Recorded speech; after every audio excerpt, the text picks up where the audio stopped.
Welcome back to BET Talk. We are joined tonight by rapper Snoop Dogg.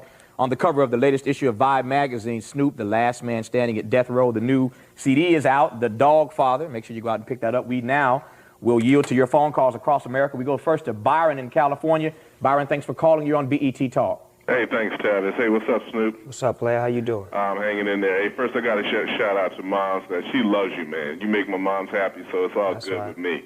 Hey, let me tell you something, man. That jam off of The Chronic, The Little Ghetto Boy, is there anything on your new album like that? Because I thought that was just an insightful and intelligent and very mature record. I mean, in terms of like rap, you get all kinds of rap music, but Little Ghetto Boy was a bomb. And any other collaborations, like with the Dogg Pound and Mac 10, you plan on doing anything with anybody else in the West? Yeah, to answer the first question, songs like Little Ghetto Boy, it's a song on my album called Up Jump the Boogie. It's also another song on there called Doggy Land, which gives inference to little homeboys being inspired by their big homeboys, the gangbang, and we touch on that and urge them not to. And also collaborations with Mac 10 and Dogg Pound and things like that, of course. That's me. You know me, I'm flavorful. But right now, it's just all about the Dogg Father. Everybody wanted to see me step up and do my own thing by myself, so I had to give it back to everybody who was out there waiting on me. All right, thank you, Byron in California. We go now to Illinois, to Tanya. Tanya, thanks for calling. You're on BET Talk. Yes, I want to give much props to BET and to you, Travis. To Snoop, I want to know, what is your relationship with Suge Knight and with Biggie Small?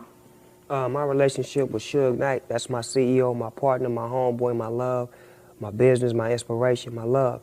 Biggie Smalls, he's an artist that I listen to his music, I love his work. There's no beef, it's nothing personal. I don't hate him and I don't disrespect him and I love what he do, you know what I'm saying? And it's just me, I'm just a smooth, peaceful individual. I don't have beef with nobody right now, baby.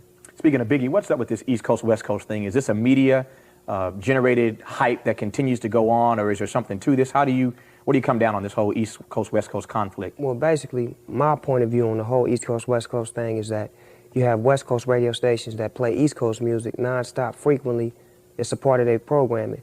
But when you go to the East Coast, and I specifically say East Coast meaning New York, radio stations don't play no West Coast music, but the streets buy West Coast music and support it to the fullest. So that leaves room for player hating, and it makes the East feel it's not cool to listen to West Coast music because they're not hearing it in the radio, when the West is playing East Coast music and it's cool. So it's political. It's not the street rappers or the people that support rap. It's the people, the personalities in the radio station. What's behind these radio stations on the East Coast? You said New York, so let's talk about New York City. What's behind, you think, the politics of these radio stations on the East Coast not playing West Coast rap music like yours? I really couldn't tell you, you know what I'm saying? Maybe they don't have respect for West Coast rap.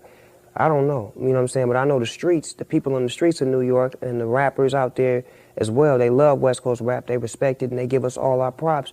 It's just the radio personalities. It's like I could go out of town in New York right now and go do a radio show, and they might only have 1 or 2 of my songs in there, but I can go to D.C. in a radio station, and they got every song I ever put out on a single. Yeah.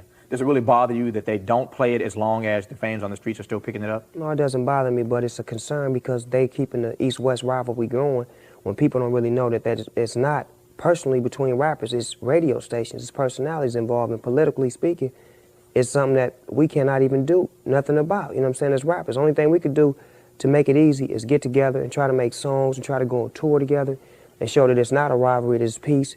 And that's, from my point of view, I got my hand out to any rapper that want to go on the road with me and make some money and make it happen.